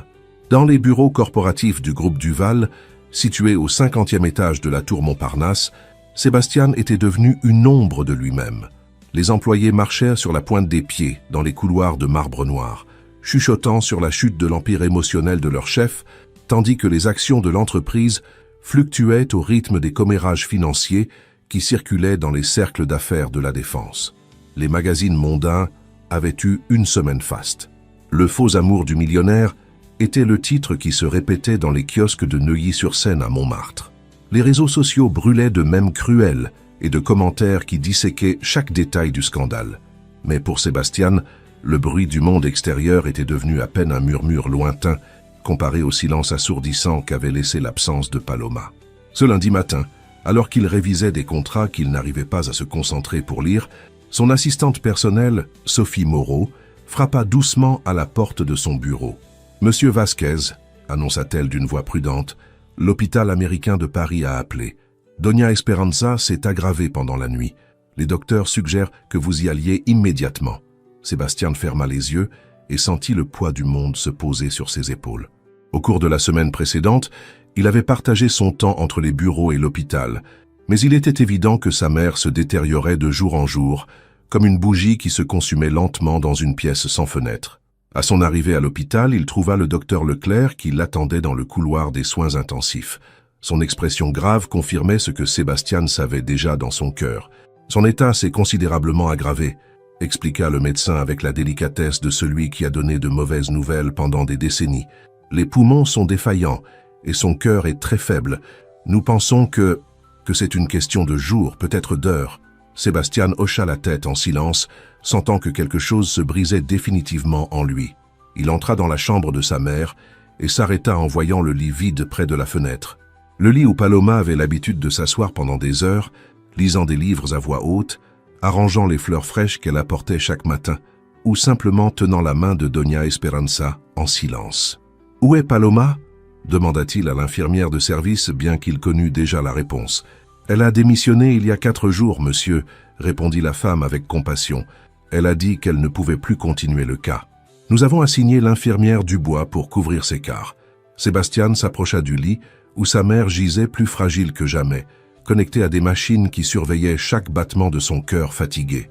Ses yeux s'ouvrirent lentement lorsqu'il sentit sa présence. « Mon fils » murmura-t-elle d'une voix à peine audible. « Tu es venu. »« Je viens toujours, maman, » répondit-il, prenant sa main dans les siennes. « Je ne te laisserai pas seul. » Pendant les 3 jours suivants, Sébastien ne quitta pas l'hôpital. Il dormit dans le fauteuil inclinable près du lit, mangea à peine les sandwichs que les infirmières lui apportaient et observa sa mère lutter contre un ennemi invisible qui gagnait du terrain heure après heure. Dans l'après-midi, quand le soleil filtrait à travers les stores et dessinait des rayons dorés sur les draps blancs, Doña Esperanza eut des moments de lucidité qui contrastaient avec la nébuleuse de morphine qui la maintenait confortable. « Sébastien », lui dit-elle le mercredi après-midi, avec une clarté qui le surprit, « j'ai besoin que tu me fasses une promesse. Ce que tu veux, maman. Ne vis pas avec la peur de ressentir, » murmura-t-elle, serrant faiblement sa main. « J'ai vu comment tu t'es fermé au monde depuis la mort de ton père, comme si aimer était un luxe que tu ne pouvais pas te permettre. » Sébastien sentit les larmes commencer à embuer ses yeux. « Maman, ne parlons pas de ça maintenant. C'est exactement maintenant que nous devons en parler. » L'interrompit-elle avec la dernière étincelle d'autorité qui lui restait. « Paloma t'aimait, mon fils. Pas pour ton argent, pas pour ta position sociale. Elle t'aimait parce qu'elle a vu en toi l'homme que j'ai élevé, l'enfant qui voulait construire des maisons pour les pauvres. Je l'ai perdu, » murmura Sébastien. « Je l'ai perdu par lâcheté, pour ne pas avoir défendu ce que nous ressentions. » « Alors, va et récupère-la, » dit Doña Esperanza avec un faible sourire. « Ne fais pas la même erreur 2 fois, n'attends pas de perdre quelque chose encore une fois pour en comprendre la valeur. » Cette nuit-là, tandis que Sébastien somnolait dans le fauteuil, Doña Esperanza eut ce que les médecins appelèrent une dernière amélioration. Elle se redressa légèrement dans le lit et observa son fils pendant plusieurs minutes, avec une expression de paix profonde. « Pardonne-moi, » murmura-t-elle dans l'air. Pardonne-moi de t'avoir tant mis la pression, de t'avoir fait sentir que tu devais être parfait pour mériter l'amour. Ton père et moi voulions seulement te protéger du monde, mais nous avons fini par te construire une prison. » Sébastien se réveilla au son des moniteurs qui indiquaient que quelque chose changeait. Il s'approcha du lit et prit la main de sa mère, qui était toujours tiède mais de plus en plus fragile. « Je t'aime, maman, » lui dit-il se penchant pour embrasser son front. « Merci de m'avoir appris que l'amour véritable existe, même quand je ne savais pas le reconnaître. Doña Esperanza sourit une dernière fois, ferma les yeux, et à 3 heures du matin le jeudi, avec la tranquillité de celle qui a accompli sa mission sur Terre, elle s'en est allée pour rejoindre l'amour de sa vie, là où les contrats de mariage n'existent pas, et les cœurs se rencontrent sans intermédiaire. Le silence qui suivit fut différent de tout silence que Sebastián avait connu auparavant. Ce n'était pas l'absence de bruit, mais la présence palpable d'un vide qui ne pourrait jamais être comblé. Pour la première fois de sa vie, l'homme qui avait construit un empire basé sur le contrôle absolu se retrouva complètement seul, sans stratégie, sans plan, sans la femme qui avait été sa boussole morale pendant 35 ans. Il resta près du lit pendant des heures, tenant la main froide de sa mère, tandis que les lumières de l'aube commençaient à filtrer par la fenêtre. Les infirmières entraient et sortaient discrètement, lui accordant le temps dont il avait besoin pour dire au revoir. En sortant de l'hôpital, le constat de décès en main et le vide infini dans la poitrine, Sebastián Vázquez Mendoza réalisa qu'il avait perdu les 2 femmes les plus importantes de sa vie en l'espace d'une semaine. En arrivant à l'hôpital, il trouva le docteur Leclerc l'attendant dans le couloir des soins intensifs. Son expression grave confirmait ce que Sebastián savait déjà dans son cœur. Son état s'est considérablement compliqué, expliqua le médecin avec la délicatesse de celui qui donne de mauvaises nouvelles depuis des décennies. Les poumons sont en train de lâcher et son cœur est très faible. Nous pensons que c'est une question de jours, peut-être d'heures. Sebastián hocha la tête en silence, sentant quelque chose se briser définitivement en lui. Il entra dans la chambre de sa mère et s'arrêta en voyant le lit vide près de la fenêtre. Le lit où Paloma avait l'habitude de s'asseoir pendant des heures, lisant des livres à voix haute, arrangeant les fleurs fraîches qu'elle apportait chaque matin, ou simplement tenant la main de Doña Esperanza en silence. « Où est Paloma ?» demanda-t-il à l'infirmière de garde, bien qu'il connût déjà la réponse. « Elle a démissionné il y a 4 jours, monsieur, » répondit la femme avec compassion. Elle a dit qu'elle ne pouvait plus continuer avec ce cas. Nous avons assigné l'infirmière Dubois pour couvrir ses quarts. Sebastián s'approcha du lit où sa mère gisait plus fragile que jamais, connectée à des machines qui surveillaient chaque battement de son cœur fatigué. Ses yeux s'ouvrirent lentement lorsqu'elle sentit sa présence. « Mon fils » murmura-t-elle d'une voix à peine audible. « Tu es venu. »« Je viens toujours, maman » répondit-il, prenant sa main entre les siennes. « Je ne te laisserai pas seul. » Pendant les 3 jours suivants, Sebastián ne bougea pas de l'hôpital. Il dormit dans le fauteuil inclinable à côté du lit, mangea à peine les sandwichs que lui apportèrent les infirmières et observa sa mère lutter contre un ennemi invisible qui gagnait du terrain heure après heure. Dans les après-midi, lorsque le soleil filtrait à travers les stores et peignait des rayures dorées sur les draps blancs, Doña Esperanza avait des moments de lucidité qui contrastaient avec la nébuleuse de morphine qui la maintenait confortable. « Sebastián », lui dit-elle le mercredi après-midi, avec une clarté qui le surprit. « J'ai besoin que tu me fasses une promesse. Tout ce que tu veux, maman. Ne vis pas avec la peur de sentir, » murmura-t-elle, serrant faiblement sa main. « J'ai vu comment tu t'es fermé au monde depuis la mort de ton père, comme si aimer était un luxe que tu ne pouvais pas te permettre. » Sebastián sentit les larmes commencer à embuer ses yeux. « Maman, ne parlons pas de ça maintenant. C'est exactement maintenant que nous devons en parler. » l'interrompit-elle avec la dernière étincelle d'autorité qui lui restait. « Paloma t'aimait, mon fils. Pas pour ton argent, pas pour ta position sociale. Elle t'aimait parce qu'elle a vu en toi l'homme que j'ai élevé, l'enfant qui voulait construire des maisons pour les pauvres. Je l'ai perdu, » murmura Sebastián. « Je l'ai perdu par lâcheté, pour ne pas avoir défendu ce que nous ressentions. »« Alors va la récupérer, » dit Doña Esperanza avec un faible sourire. « Ne commets pas la même erreur 2 fois. N'attends pas de perdre encore quelque chose pour en comprendre la valeur. » Cette nuit-là, tandis que Sebastián somnolait dans le fauteuil, Doña Esperanza connut ce que les médecins appelèrent une dernière amélioration. Elle se redressa légèrement dans le lit et observa son fils pendant plusieurs minutes avec une expression de paix profonde. « Pardonne-moi, » murmura-t-elle dans l'air. « Pardonne-moi de t'avoir tant mis la pression, de t'avoir fait sentir que tu devais être parfait pour mériter l'amour. Ton père et moi voulions seulement te protéger du monde, mais nous avons fini par te construire une prison. » Sebastián se réveilla au son des moniteurs qui indiquaient que quelque chose était en train de changer. Il s'approcha du lit et prit la main de sa mère, qui était toujours tiède mais de plus en plus fragile. « Je t'aime, maman », lui dit-il, se penchant pour embrasser son front. « Merci de m'avoir appris que l'amour véritable existe, même quand je ne savais pas le reconnaître. » Doña Esperanza sourit une dernière fois, ferma les yeux, et à 3 heures du matin ce jeudi, avec la tranquillité de celle qui a accompli sa mission sur terre, elle partit rejoindre l'amour de sa vie, là où les contrats de mariage n'existent pas, et les cœurs se rencontrent sans intermédiaire. Le silence qui suivit était différent de tout silence que Sébastien n'avait jamais expérimenté. Ce n'était pas l'absence de bruit, mais la présence palpable d'un vide qui ne pourrait jamais être comblé. Pour la première fois de sa vie, l'homme qui avait construit un empire basé sur le contrôle absolu se retrouva complètement seul, sans stratégie, sans plan, sans la femme qui avait été sa boussole morale pendant 35 ans. Il resta auprès du lit pendant des heures, tenant la main froide de sa mère tandis que les lumières de l'aube commençaient à filtrer par la fenêtre. Les infirmières entraient et sortaient discrètement, lui laissant le temps nécessaire pour dire au revoir. En sortant de l'hôpital, avec les actes de décès à la main et le vide infini dans la poitrine, Sebastián Vázquez Mendoza réalisa qu'il avait perdu les 2 femmes les plus importantes de sa vie en l'espace d'une semaine. L'une par mort naturelle, inévitable et douloureuse. L'autre par sa propre lâcheté évitable et dévastatrice. Et tandis qu'il marchait vers sa Mercedes sur le parking de l'hôpital, sous un ciel gris menaçant la pluie, il comprit que le vrai sens de la perte n'était pas d'avoir moins de choses, mais de réaliser que les seules choses qui comptaient vraiment avaient toujours été à portée de ses mains, n'attendant que le courage suffisant pour les tenir. Pour la première fois de sa vie, Sebastián Vázquez Mendoza se sentit complètement pauvre, et la richesse qu'il devait récupérer ne s'obtiendrait par aucune négociation qu'il avait apprise durant ses années d'homme d'affaires. Elle s'obtiendrait uniquement avec la monnaie la plus rare et précieuse du monde, le courage d'aimer sans garantie. Les funérailles de Doña Esperanza Mendoza de Vázquez s'étaient déroulées à la cathédrale Notre-Dame de Paris, en présence de l'élite des affaires et de la politique du pays.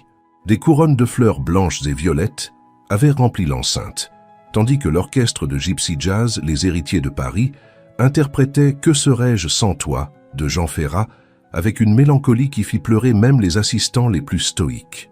Sébastien avait marché derrière le cercueil en acajou incrusté d'argent, vêtu d'un deuil rigoureux, mais les yeux secs et le cœur de pierre.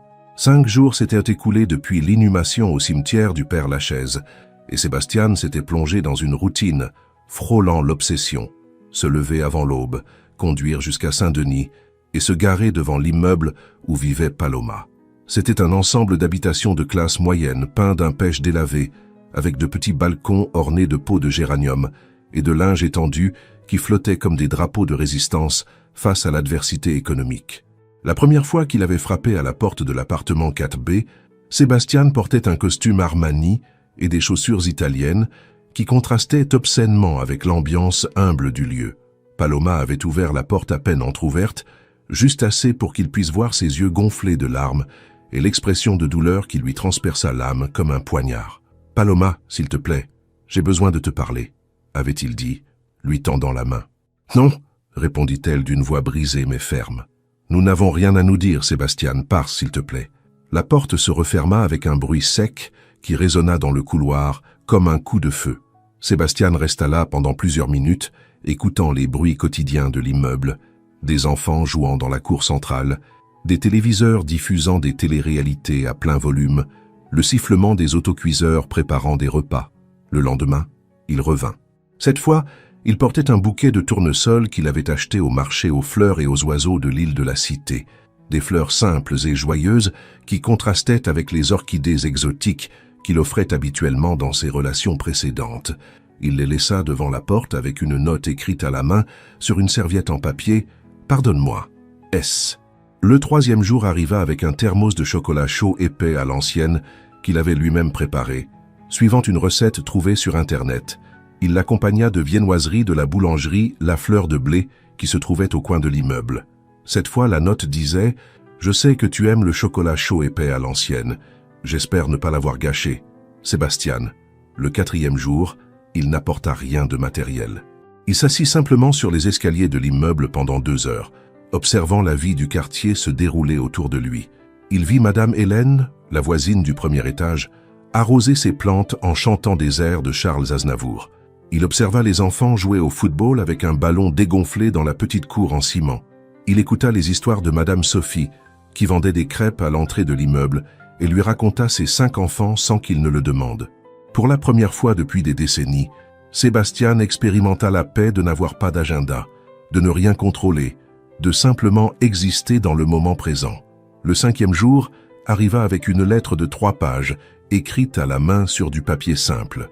Il y avait déversé tout ce qu'il gardait dans son cœur, ses peurs d'enfance, la pression d'hériter un empire adolescent, la solitude qu'il avait ressentie pendant des années, et surtout, la façon dont elle avait illuminé sa vie comme une aube après la plus longue des nuits. Le 6e jour, il ne put y aller. Une réunion d'urgence avec des investisseurs japonais exigeait sa présence au bureau de la tour Montparnasse. Mais il envoya son chauffeur, M. Dubois, avec un message. « Dis-lui que je serai là demain, que je n'abandonnerai pas. » Le 7e jour, lorsqu'il arriva à l'immeuble vêtu d'un jean et d'une chemise en coton blanc, les vêtements les plus décontractés qu'il ait portés depuis des années, il trouva tous ses cadeaux et lettres entassés devant la porte de l'appartement 4B. Son cœur s'effondra, comme un bâtiment en démolition. Mais alors, il entendit des pas dans les escaliers. Paloma descendait lentement, vêtue d'une simple robe en coton bleu ciel et de sandales. Ses cheveux étaient détachés et elle était sans maquillage. Mais pour Sébastien, elle était plus belle que n'importe quel mannequin de magazine qu'il avait connu. Ses yeux montraient des traces de larmes, mais aussi une résolution qu'il n'avait jamais vue auparavant. « Pourquoi continues-tu à venir ?» demanda-t-elle, s'arrêtant à 3 marches de distance. « Parce que je suis tombé amoureux de toi, » répondit Sébastien avec une honnêteté qui le surprit lui-même. « Et parce que j'ai été un lâche qui n'a pas su défendre cet amour quand tu en avais le plus besoin. Et maintenant, tu viens m'offrir un autre contrat ?» demanda Paloma avec amertume. « Une autre négociation commerciale pour obtenir ce que tu veux ?»« Non. » Sébastien fit un pas en avant, mais respecta la distance qu'elle avait établie. « Je viens te demander pardon, pas en tant que PDG du groupe Duval, pas en tant que millionnaire qui apparaît dans les magazines.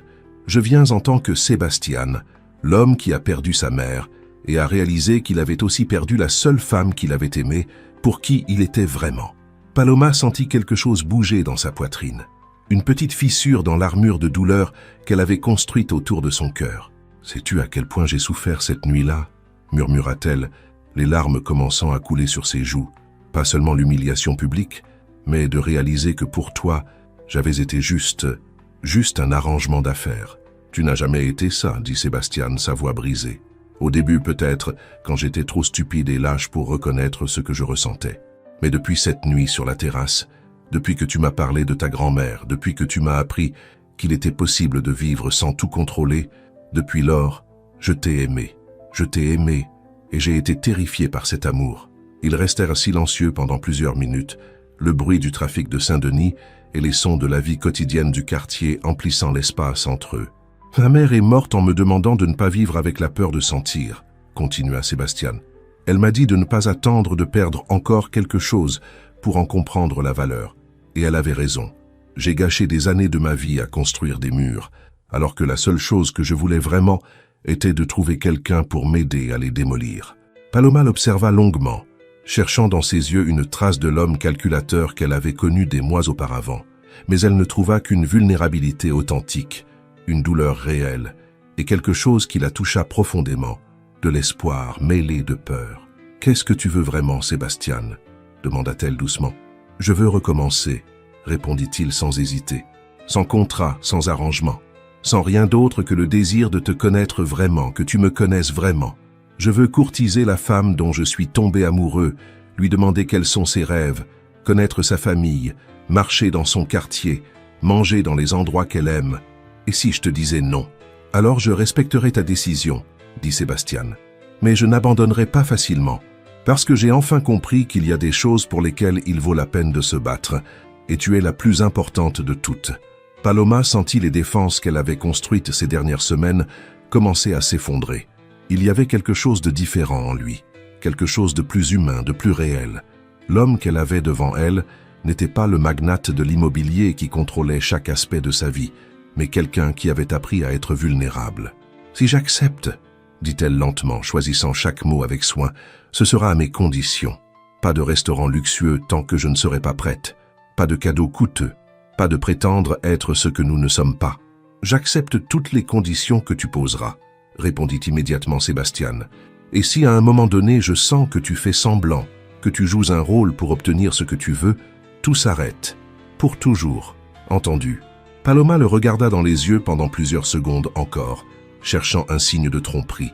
Mais elle ne trouva que de la sincérité et un amour qui, malgré toute la douleur, battait toujours dans son propre cœur. « On peut essayer », dit-elle finalement, et pour la première fois depuis des jours, un petit sourire apparut sur ses lèvres. Mais cette fois, avec liberté, avec honnêteté, et avec la possibilité réelle que cela ne fonctionne pas. « C'est tout ce que je demande », répondit Sébastien, se sentant comme s'il venait de remporter la négociation la plus importante de sa vie. Aucun des deux ne bougea pour s'embrasser ou se serrer dans les bras. Ce moment viendrait quand ce serait naturel, quand ce serait réel, quand ce serait construit sur des fondations de confiance et non sur les décombres d'un contrat brisé. Pour l'instant, la promesse d'un nouveau départ suffisait. 3 semaines s'étaient écoulées depuis leur retrouvaille sur les escaliers de l'immeuble de Saint-Denis. 3 semaines de dîners simples dans des bistrots simples du quartier des Batignolles, de promenades au parc Monceau en partageant des sorbets au citron, de conversations qui duraient jusqu'à l'aube sur les bancs du jardin du Luxembourg en observant les coureurs matinaux. Sébastien avait appris que Paloma collectionnait des coquillages de mer alors qu'elle n'avait jamais vu l'océan, que son dessert préféré était les gaufres liégeoises du marché de Montmartre et qu'elle avait l'habitude de parler aux plantes comme si elles étaient des personnes. Paloma, de son côté, avait découvert que Sébastien savait jouer de la guitare, un talent qu'il avait abandonné après la mort de son père, qu'il connaissait par cœur tous les poèmes de Victor Hugo et que lorsqu'il n'avait pas à impressionner qui que ce soit, il avait un rire authentique qui transformait complètement son visage. C'était un vendredi soir, lorsque Sébastien l'appela avec une proposition différente. « Qu'aimerais-tu dîner avec moi demain ?» demanda-t-il, et avant qu'elle ne puisse répondre, il ajouta « Mais pas au restaurant, chez ma mère, de l'autre côté de la ligne, Paloma, sans le décor de tant de douleur et de tant de joie mêlée, l'endroit où elle avait connu l'amour véritable et aussi l'humiliation la plus profonde. « Tu es sûr ?» demanda-t-elle doucement. « Plus sûr que jamais, » répondit Sébastien. « Je veux partager avec toi l'endroit où ma mère a été la plus heureuse, où elle nous a vus tomber amoureux avant même que nous le sachions. » Le samedi après-midi, Paloma arriva à la résidence vêtue d'une simple robe en coton couleur rose fuchsia et de sandales confortables. Sébastien l'attendait à l'entrée principale, vêtue d'un jean et d'une chemise en lin blanche, plus détendue qu'elle ne l'avait jamais vue. La maison était plongée dans une quiétude différente. Ce n'était plus le silence de la maladie, mais la paix des lieux où des choses importantes s'étaient passées. Les pièces conservaient l'essence de Doña Esperanza, ses photographies dans des cadres en argent, ses livres de poésie marqués de signets en soie, l'arôme subtil des gardénias qui flottaient encore dans l'air comme une bénédiction invisible. « Je suis venu ici tous les après-midi », confessa Sébastien tandis qu'ils marchèrent vers la terrasse. « Au début parce que ça me faisait mal d'être loin de ses souvenirs, mais maintenant je viens parce que je sens qu'elle est toujours là, veillant sur moi, me guidant. » Ils avaient dîné sur la terrasse, sous les mêmes étoiles qui avaient été témoins de leur première rencontre intime des mois auparavant. Mais cette fois, Sébastien avait préparé le dîner lui-même. Du coq au vin qu'il avait appris à faire en suivant la recette manuscrite de sa grand-mère, du riz pilaf au safran parfumé et des baguettes artisanales qu'il avait achetées au marché des enfants rouges. « C'est délicieux », dit Paloma, sincèrement surprise. « Depuis quand cuisines-tu ?»« Depuis que j'ai réalisé que je voulais faire des choses pour toi de mes propres mains, » répondit Sébastien. « Pas les acheter, pas les faire faire. Les faire moi-même, même si elles étaient ratées. » Ils avaient conversé de tout et de rien. Les projets de Paloma pour faire un master en soins palliatifs, le nouveau projet de Sébastien de construire des cliniques communautaires au lieu de tours de luxe, les livres qu'ils avaient lus, les films qui les avaient fait pleurer. C'était une conversation entre deux personnes qui se découvraient vraiment pour la première fois, sans masque ni représentation. Quand ils eurent fini de dîner, Sébastien se leva et marcha vers le coin de la terrasse où poussaient les gardénias préférés de sa mère. Il revint avec une fleur blanche entre ses doigts. « Paloma, » dit-il, s'asseyant à côté d'elle sur le canapé en rotin, « j'ai beaucoup réfléchi ces derniers jours que nous avons passés ensemble. » Elle le regarda attentivement, sentant que quelque chose d'important était sur le point de se produire. « Et j'ai réalisé que pour la première fois de ma vie, je ne pense pas en termes de stratégies ou de résultats. Je ne calcule pas les probabilités ni ne planifie les contingences. » Sébastien prit la main de Paloma entre les siennes, entrelaçant leurs doigts avec une tendresse qui fit que le cœur d'elle s'accéléra. Je sais seulement que quand je suis avec toi, le monde prend sens d'une manière que je n'avais jamais expérimentée auparavant. Que ton rire est le plus beau son que je connaisse. Que je veux connaître toutes tes pensées, tous tes rêves, toutes tes manies adorables. Paloma sentit les larmes commencer à lui monter aux yeux, mais cette fois, c'étaient des larmes de joie. Sébastien. Attends, laisse-moi finir, sourit-il. Parce que ce n'est pas une proposition commerciale. Il n'y a pas de clause ni de condition. Il n'y a pas de garantie ni de délai fixé. Il se leva du canapé et, à la surprise de Paloma, s'agenouilla devant elle sur les carreaux de faïence de la terrasse. Il n'y a qu'un homme qui a enfin appris que l'amour n'est pas quelque chose que l'on peut contrôler ou négocier. C'est quelque chose que l'on donne librement sans rien attendre en retour, avec l'espoir que l'autre personne décide de se donner aussi. Il plaça la gardenia blanche dans les mains de Paloma. « Reste avec moi », murmura-t-il avec une vulnérabilité qui le laissait complètement exposé. Pas dans le cadre d'un accord, pas comme une employée ou une fiancée de convenance. Reste comme ma partenaire, comme la femme qui a choisi de m'aimer malgré toutes mes erreurs, comme la personne que je veux avoir à mes côtés lorsque nous construirons quelque chose de réel ensemble.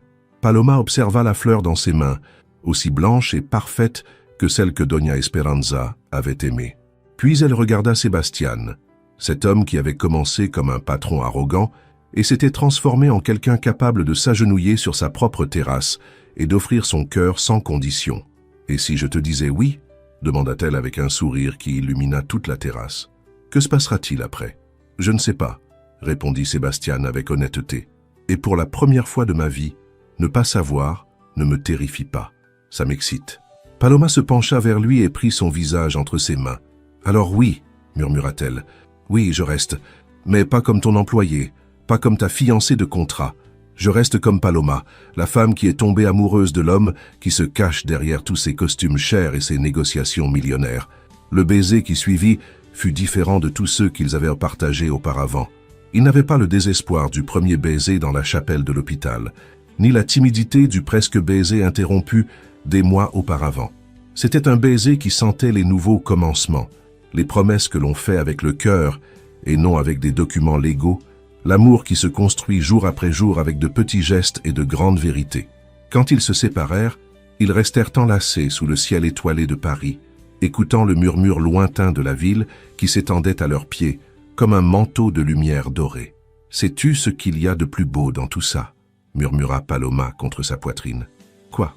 demanda Sébastien, caressant ses cheveux. « Que ta mère avait raison depuis le début. L'amour est bien venu après, mais il est venu réel. Il est venu véritable, il est venu pour rester. » Sébastien sourit, ressentant une paix qu'il n'avait jamais expérimentée. Pour la première fois de sa vie, il avait trouvé quelque chose qui valait plus que tous ses contrats, plus que toutes ses propriétés, plus que toutes ses réussites commerciales. Il avait trouvé une femme qu'il aimait non pour ce qu'il possédait, mais pour qui il était.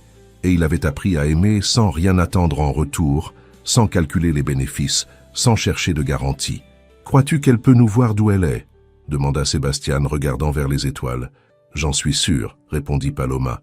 Et elle sourit, parce que son fils a enfin compris que le meilleur contrat du monde est celui que l'on signe avec le cœur. Cette nuit-là, tandis qu'ils marchaient main dans la main dans les jardins de la résidence où tout avait commencé, Sébastien Vázquez Mendoza et Paloma Herrera Jiménez surent qu'ils avaient trouvé quelque chose qu'aucun avocat ne pourrait rédiger, et aucun notaire ne pourrait certifier, un amour sans clause, sans condition, sans date d'expiration. Un amour qui était né du mensonge, mais avait grandi pour devenir la vérité la plus pure que tous deux avaient connue. Le magnate de l'immobilier avait finalement appris qu'il y a des choses dans la vie que l'on ne peut acheter, et l'infirmière de Saint-Denis avait découvert que même les cœurs les plus blindés peuvent apprendre à battre au rythme de l'amour véritable. Et tandis que la pleine lune éclairait les jardins de Gardenia, tous deux choisirent de construire un avenir où le seul contrat valide serait la promesse silencieuse de s'aimer chaque jour, de grandir ensemble, d'affronter le monde main dans la main. Un amour sans petites lignes, mais rempli de vérités écrites à l'encre dorée sur le parchemin du cœur.